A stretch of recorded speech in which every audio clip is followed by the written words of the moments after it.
सीतारमन जी जो हैं वो हमारा बजट पेश करेंगी। और जैसे कि वो एक हाउसवाइफ हैं, एक लेडी हैं, वैसे ही मेन फोकस रहेगा हाउसवाइफ्स पे और कम से कम पैसों में भी घर को कितने अच्छे से चला लेती है एक वाइफ, एक घर की मालकिन। वही इस बजट का मेन फोकस होगा, वही थीम भी होगा उसी ढंग से। तो मेन फोकस रहेगा रूरल इंफ्रास्ट्रक्चर पे, एमएसपी सपोर्ट दी जाएगी, dairy and food processing items पे बहुत फोकस रहेगा और इसमें हम इंडिपेंडेंट हो जाएं, वर्ल्ड के किसी कंट्री की तरफ देखना ना पड़े इस फील्ड में हमें। जैसे अमूल जैसी बड़ी कंपनी हमारी वर्ल्ड वाइड इतनी रिनाउंड है, वैसी ही और कोई परियोजनाएं लाई जाएं और इस इंडस्ट्री को काफ़ी सपोर्ट मिले, उसके लिए फोकस रहेगा। कोल्ड स्टोरेज वालों को बेनिफिट मिलने वाला है इसमें। फिर गरीब जनता के लिए अगर उम्मीद लगाए बैठी हैं तो अफोर्डेबल होम लोन्स अवेलेबल हो सकते हैं और अफोर्डेबल होम्स के लिए कोई परियोजना आ सकती है। मेन सस्टेनेबिलिटी पे फोकस रहेगा जियो पॉलिटिकल सिचुएशन को देखते हुए, क्योंकि वर्ल्ड वाइड कॉन्फ्लिक्ट्स और वार चल रहे हैं, तो डिफेंस पे बट ऑब्वियस है कि बहुत बड़ा अमाउंट डिफेंस पे इस बजट में मिलने वाला है। डिफेंस के साथ साथ सस्टेनेबिलिटी पे फोकस होगा, तो अनाज अवेलेबल कराना और सबको अवेलेबल कराना और कहीं कोई भूख से परेशान ना हो, इस चीज़ का विशेष जो है ख्याल किया जाएगा और उसकी तैयारी चलेगी।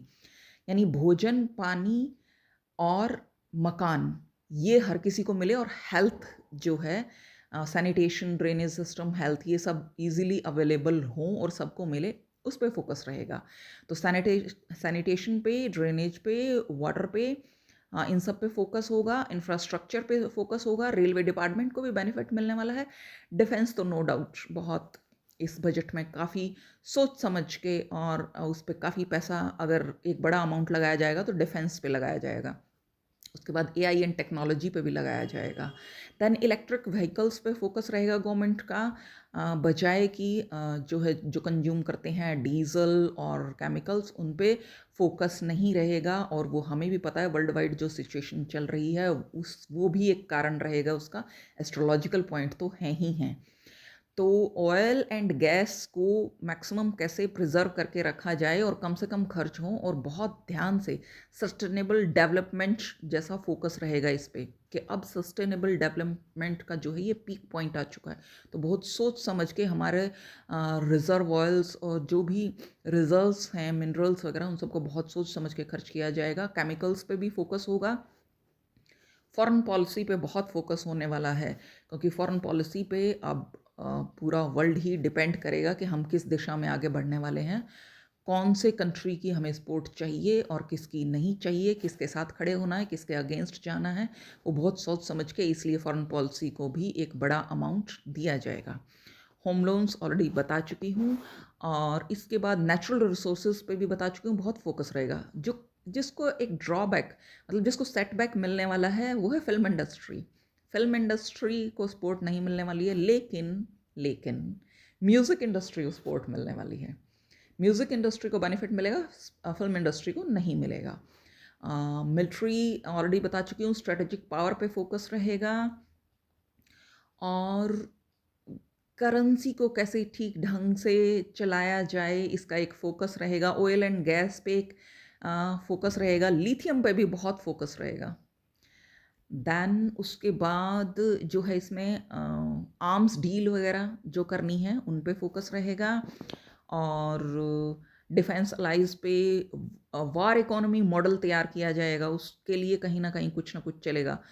अब मेन चीज़ ये है कि धन तो रहेगा, पर इसका नियंत्रण जनता के हाथों में नहीं जाने वाला है। और कहीं ये सोचें कि बंदरबाट होने वाली है, कुछ वैसा कुछ नहीं होगा। जनता को लग सकता है कि असमान वितरण हुआ है पैसे का, लेकिन वैसा नहीं होगा। बहुत सोच समझ के पैसे को इस बार खर्च किया जाएगा।